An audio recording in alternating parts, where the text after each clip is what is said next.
Open your Bibles, if you would, please, with me to Daniel chapter 10.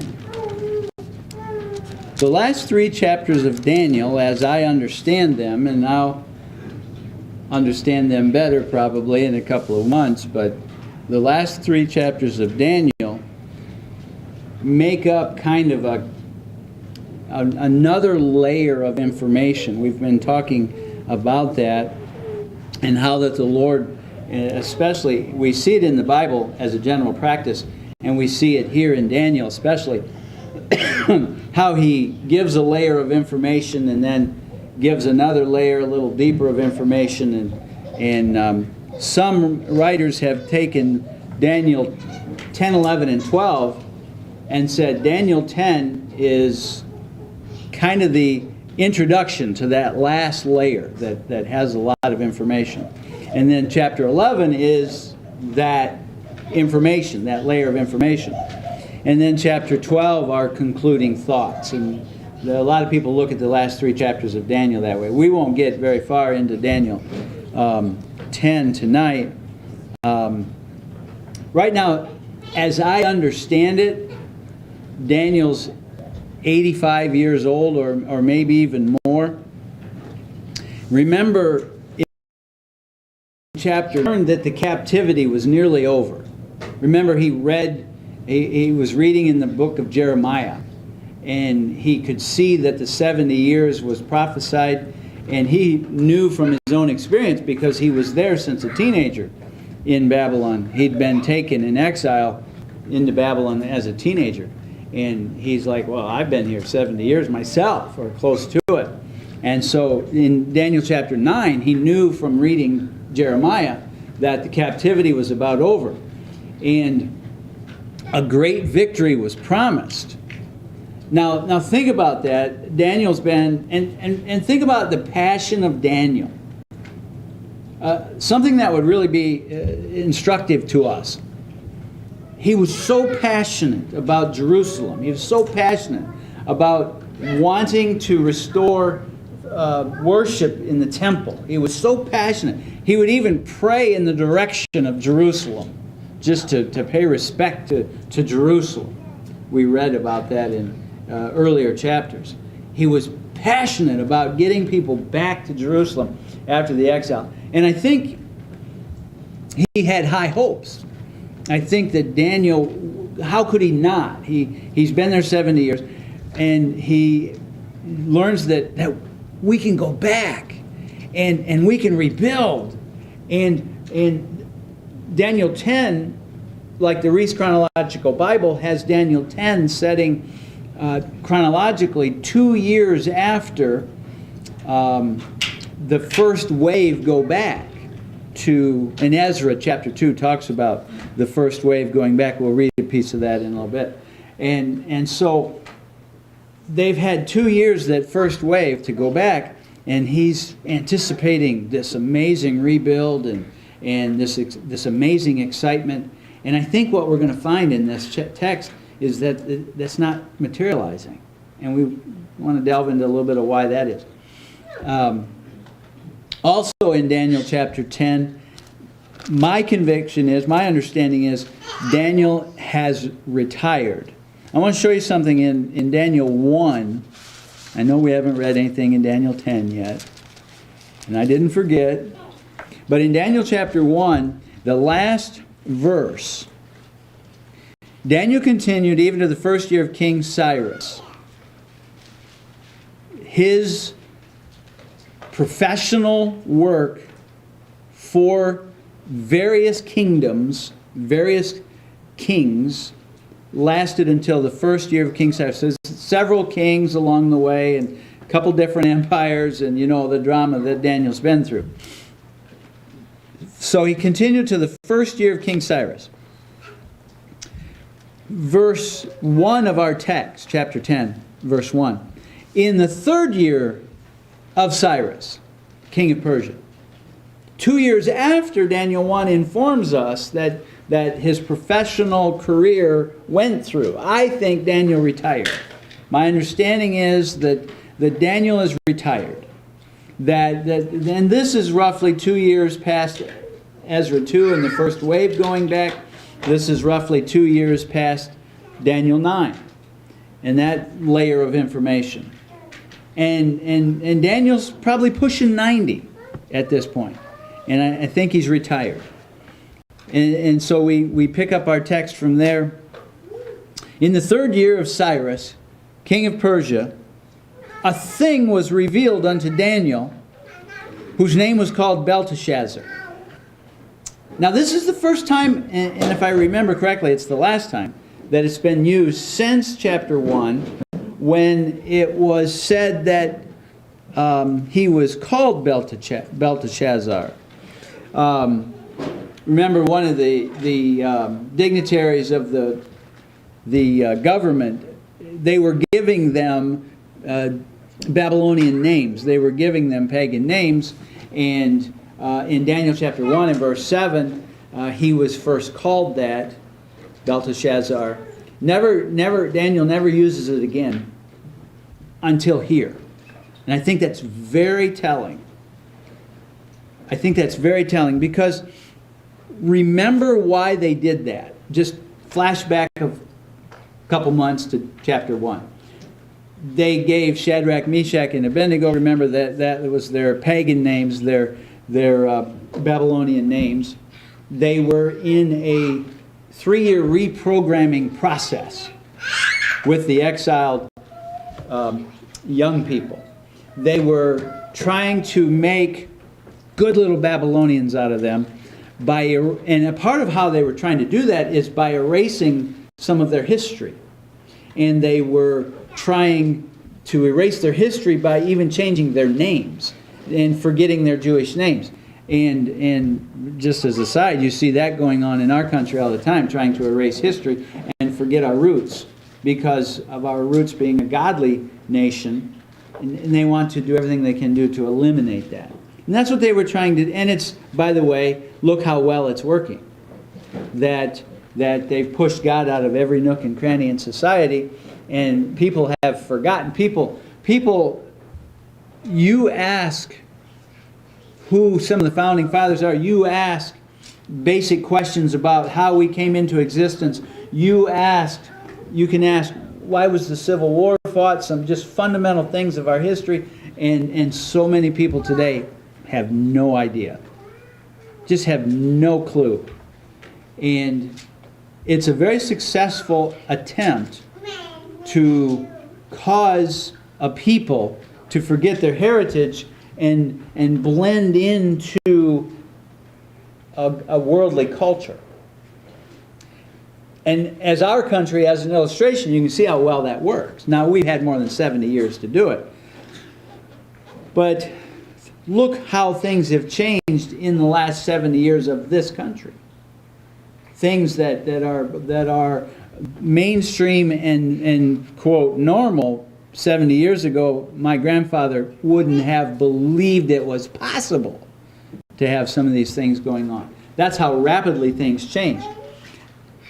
I think what's going to unfold in Daniel's mind, and the text that we have here tonight, what's going to be revealed as we go through it, is that the reprogramming process of the Babylonians, the Babylonian process of reprogramming the Jewish young people, was very successful.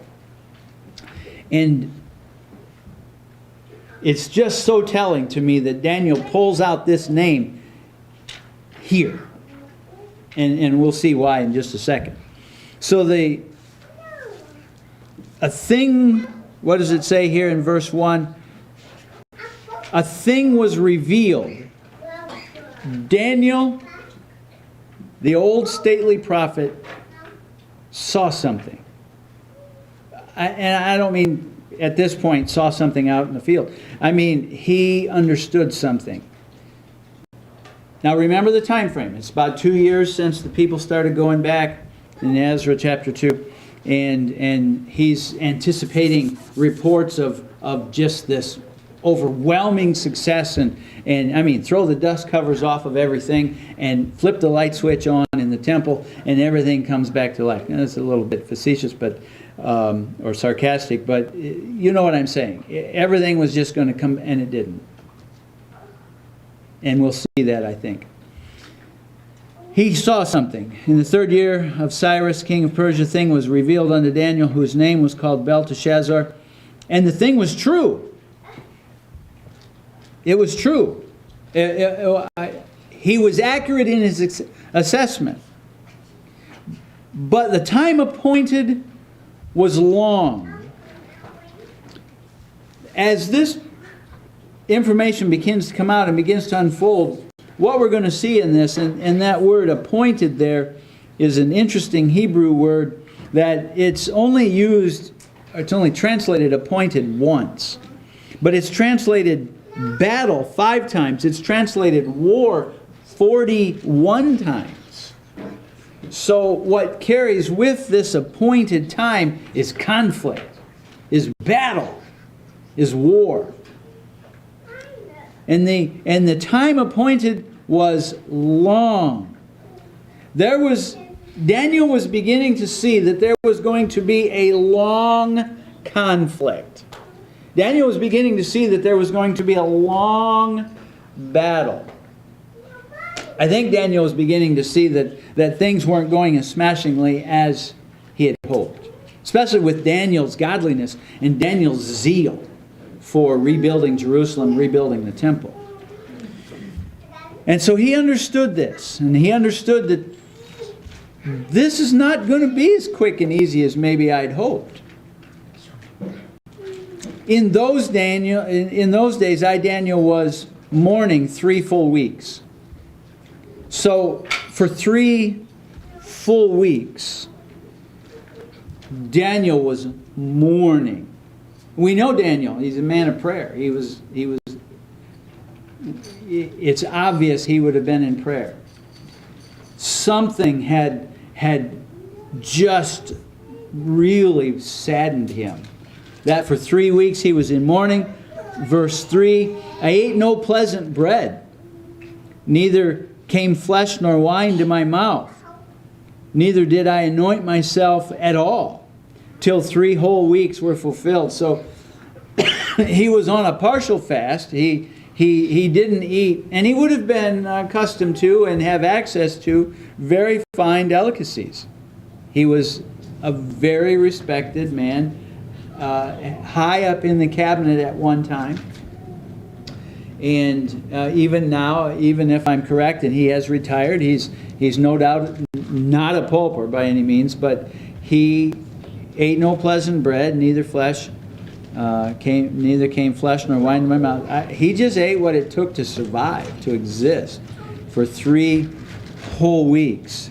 Such a state of grief and such a state of sorrow and heaviness. Well, and you got to begin to immediately say, why? What? And I think the telling of his name, his Babylonian name, and comparing some things like Ezekiel chapter 2. Ezekiel chapter 2. I'm sorry, Ezra. I want to get to Ezra. And then I'll get to chapter 2. And I want to read verses, and just can make this very condensed, I want to get to Ezra chapter 2 and verse 64 and 65. Ezra is recording for us who went back. And if you go back through chapter 2, it's so many of this family and so many of that family and so many of this family and so on. But just to cut to the conclusion, Ezra 2, 64 and 65, the whole congregation together was 42,303 score. Okay? 42,360. That sounds like a lot, but we're going to put that in perspective in a second. And then, of course, 65 tells us beside their servants and maids and so on, 7,300. So less, even with the servants and maids, we're only looking at 49,000 that went back. That would, and we're talking for a nation. For example, I started doing a little city surveys around Michigan. Grand Rapids, Lansing, even Flint. They're all 80, 90, 100,000. Saginaw is about 45,000. And out of the whole nation, roughly the amount of people that live in the city of Saginaw went back. And that's it. For the whole nation, that's a small pittance of what should have gone back. And then you say, why? Why so few? Out of the whole of the nation of Israel, why did 42,000, a number of a mid-sized city, go back? Had they become so comfortable in Babylon? Had they become so paganized that go back? Well, that sounds like a lot of work. We'll just serve the Lord here. And it would seem as though the reprogramming process that the Babylonian people did on the Jewish people went so smashingly well that very few people ultimately went back. Now, there were other waves years later that still weren't huge waves of people. But we're talking this wave and Daniel getting reports back. And I think that's one of the reasons, even after Daniel retired, that he stayed there. I think he was trying to encourage people, go back. Just trying to be that voice of reason to go back. Look how easily the adversary gets people. Look how easily Egypt got the children of Israel when they were there. Look how that it took such pain and misery to get the children of Israel ready to say, okay, we'll leave. But otherwise, we kind of like all the fancy stuff. And just we're not crazy about making bricks, but just leave us alone. Until the persecution started, until the pain came. Okay, we want out. Look how easily the world sucks you in.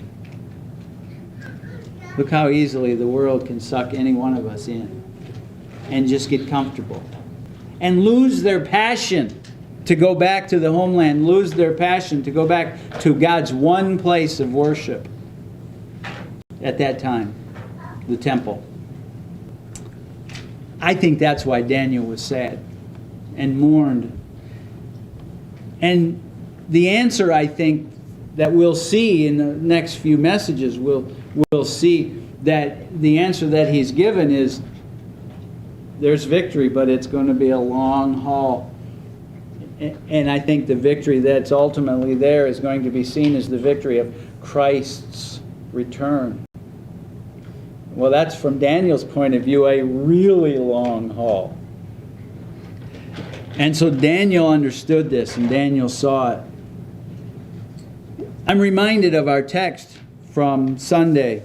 Let's go to Psalm 78 just for a second. Psalm 78. Remember, we looked at this Sunday. And there are other passages. Deuteronomy 6 is a passage that talks about the importance of teaching our children. Folks, our country is living proof that it only takes a generation. You skip teaching a generation about the Lord, and that generation raises people that know nothing of the Lord. It is vital that we teach our young people the truth. And Psalm 78 was just a reminder of that. And there are so many others, but this was fresh in my mind. Verses 5 through 8.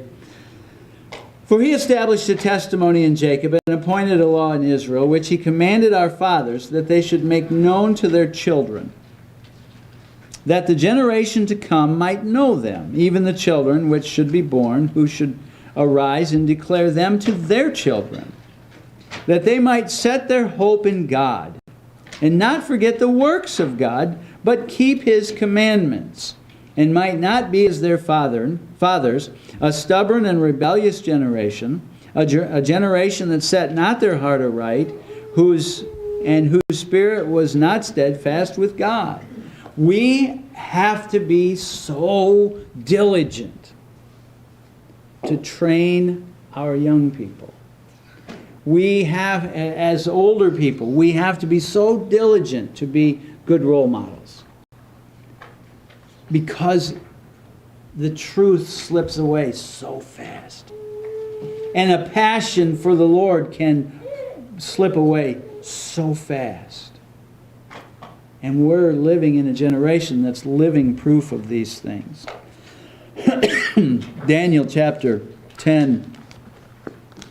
And of course, if I'm correct in my assessment of part of why Daniel was mourning, was the small number that went back and the slow progress that they were making, reminds us how important it is to not make our roots so deep and get comfortable in this world.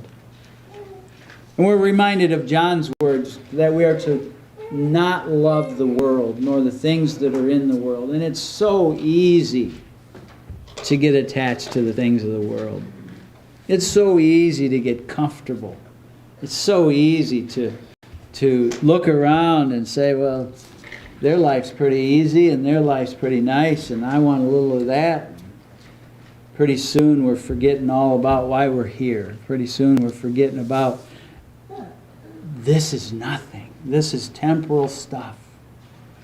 All of this life, all that we polish and shine and put in safes to keep protected from robbers, it's all going to be gone.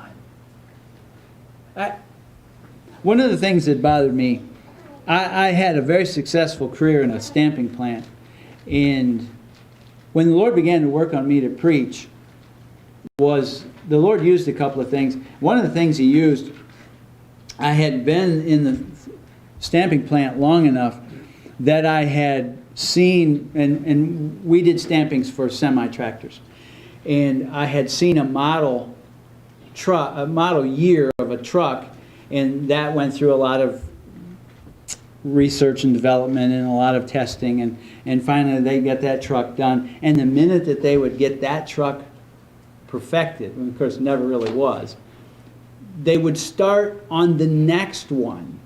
That would be 7 years down the road. They would start developing, they would start working on the next one. And I got to the place where I was working on my second truck, and I thought, everything I sweat over 5, 6, 7 years ago is in the junkyard. And now I'm working on, and it really got to me. I am devoting 60 hours a week to a job that produces that which will go in the trash heap in 10 years. And it really bothered me. As the Lord began to call me to preach, I wanted something more permanent. I think of that often. In my current position, I'm taking old equipment and putting them in a very large dumpster. And I look at it like, it's like the repeat of history, only smaller pieces of equipment that are now wore out. We have to get to the place where we keep in the front of our minds, this place is really not our home. That this place is really not where we put our roots down. And I think that the 70 years that many of them spent there, and with the very successful reprogramming process, they had gotten quite comfortable. Which is telling because of, which seems to be told because of the fact of how few went back. And remember, we know from Nehemiah, those that did go back were faced with constant opposition. So back in Daniel 10, we can take lessons from these and the things that caused Daniel mourning. In verse 5, I lift up my eyes and looked, and behold, a certain man clothed in linen, whose loins were girded with fine gold of Uphaz. His body was like the beryl, and his face as the appearance of lightning, and his eyes as lamps of fire, and his arms and his feet like in color to polished brass, and the voice of his words like the voice of a multitude. Does that ring a bell? Don't raise your hand. Does that ring a bell to anybody? Does that sound familiar? Do you remember Revelation chapter 1? Revelation chapter 1, and if you could put these texts side by side. John saw something, and I believe John saw the resurrected, glorified Christ.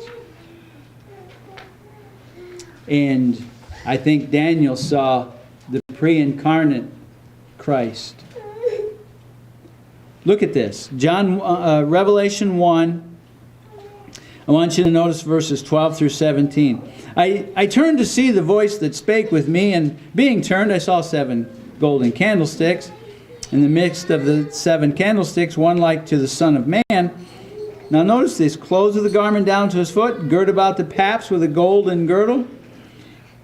And his head and his hairs were white like wool, and as white as snow. His eyes were like a flame of fire, and his feet like unto fine brass, as if they burned in a furnace, and his voice like the sound of many waters. Many parallels in what John saw and what John described and what Daniel saw and Daniel described. I believe that Gabriel's mentioned in the text in a few different places. I think who Daniel is talking about right here is Jesus, pre-incarnate Christ. And if you go back to the text in Daniel, he saw a man clothed in linen. First of all, linen reminds us of the priestly garment and the righteousness of Christ. Linen is in the Scriptures a purer fabric and fine. Reminds us of the priestly linens and the righteousness there. And then we find girded with a fine gold, girded in fine gold. And so many times I see gold in the Scriptures as deity. And this girding, this holding together function is deity. What holds him together is deity. Body like beryl. And beryl is like a flashing jewel. And it reminds us of the glory of his deity. Flashing and sparkling and being full of splendor as you think of the glory of God. Appearance of lightning. The power. All powerful, in fact. Eyes as lamps of fire, all-knowing. Feet like polished brass, stomping out judgment with those feet of polished brass. I believe that what he's describing in verses 4 through 6, or how did I miss verse 4? Verse 4 says, and in the 24th day of the first month, as I was by the side of the great river, which is called Hiddekel, then I lifted up my eyes and looked, and behold, a certain man clothed in white linen. I believe that this was Christ. I believe that obviously there's Gabriel's mentioned and so on, but I believe this is Christ. Daniel saw him, and we'll see his response here in just a second. But one of the things that marks Daniel 10, 11, and 12 is conflict. And it's going to show up here real soon. We're not going to get into it tonight, really, but the battle between good and evil. The angelic battle of good versus evil. And isn't it fitting, if I'm correct, and this is actually the Son of God, The commander-in-chief of his army is here telling Daniel, this is what's about to happen. Now, the battle's going to be long. The battle's not going to be easy. But we're going to win. And I believe it's none other than Jesus.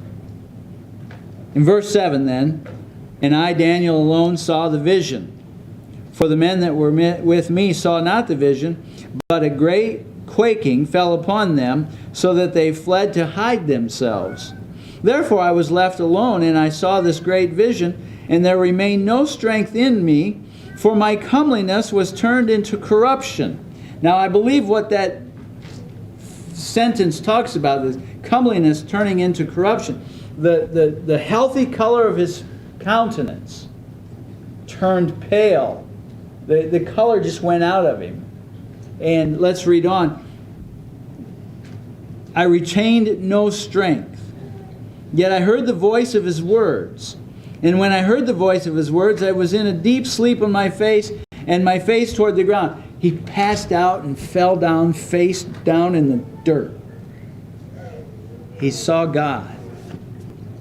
He saw the glory of God. And it took the color out of him, and it took the breath out of him, and he passed out in a deep sleep on my face. Verse 10, and behold, a hand touched me. Now, that's interesting, because this instructs us that Daniel's not just seeing a vision. Daniel's not just seeing something, this is real, this is literal, this happened. A hand touched me, which set me upon my knees and upon the palms of my hands. So you can see him, as we would say, on all fours. Daniel's trying to regain his composure. I personally believe that this is Gabriel. Gabriel had to set him up in chapter 8. Daniel in chapter 8 got kind of in the same position. And Gabriel had to say, stand up, boy. Come on. You got to listen. I'm going to talk to you. And I think it was Gabriel here that set him up. And he's gotten as far as to the palms of his hands and on his knees. He's on all fours. And he's trying to regain his composure. And he said unto me, O Daniel, a man greatly beloved. Can you imagine hearing those words? Daniel's almost out of it. His strength has been completed. It is an 85, 90-year-old man that has just passed out or something parallel to that. And a hand gets him up on all fours, and he says, Daniel, a man greatly beloved, understand the words that I speak unto thee, and stand upright. For unto thee am I now sent. That's why I think it's Gabriel. And when he had spoken his words unto me, I stood trembling. Then he said unto me, fear not, Daniel. And our text for tonight will end there, but just a teaser for next week. Goes on in verse 12. And he said unto me, fear not, Daniel, for from the first day that thou didst set thine heart to understand. Remember, he was 3 weeks in mourning. He was 3 weeks. I surmise asking, what's going on? Why isn't there more victory? What's happening? From the first day that thou set thine heart to understand and to chasten thyself, which is the fasting that he did before God, thy words were heard, and I am come for thy words. But notice verse 13, we'll just leave it off there. But the prince of the kingdom of Persia withstood me 21 days. For 21 days, who I believe was Gabriel, was withstood by what's described as the prince of the kingdom of Persia. And we're not talking about a human being, by the way. And so for 21 days there was a battle for this one, speaking to Daniel, I think Gabriel, For 21 days there was a battle to get to Daniel. That's a battle. And this will unfold even a little more with more information and so on. But Daniel, understand this. Victory will come. It's just going to be a long conflict. It's going to be a long battle. And I believe that verse 12, chapter 12, will unfold a battle that leads us all the way to the return of Christ. And again, that next layer of information, we've already seen that layer of information that gets us all the way to the return of Christ. We're going to see it again, I believe.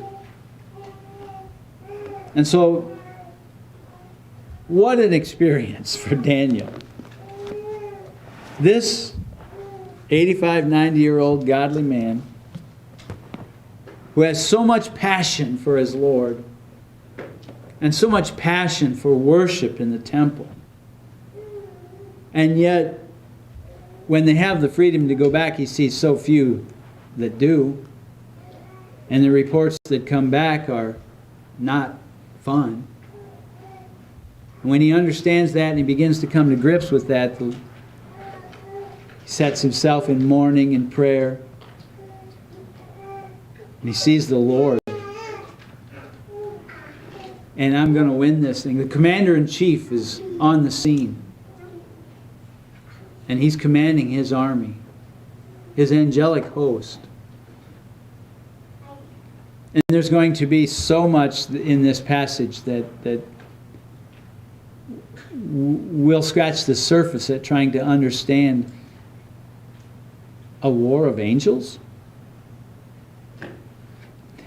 And we'll try to make some general points that it's there. It's a conflict that's ongoing. It's a conflict that we can't hardly fathom. But we'll try to dig into it as much as we can as the time unfolds going forward.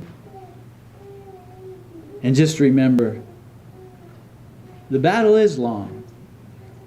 You and I have to be in it for the long haul. And we have to remember to put the Lord first. And love not the world, neither the things that are in the world. For that's all going to pass away. And remember to be diligent. And see, that was vigilant and diligent kind of mingled together. And teach our children. Remind them of who the Lord is. Remind them of what He requires. Remind them that we will one day all stand before Him. And that we need to be diligent in our service to Him. Let's stand.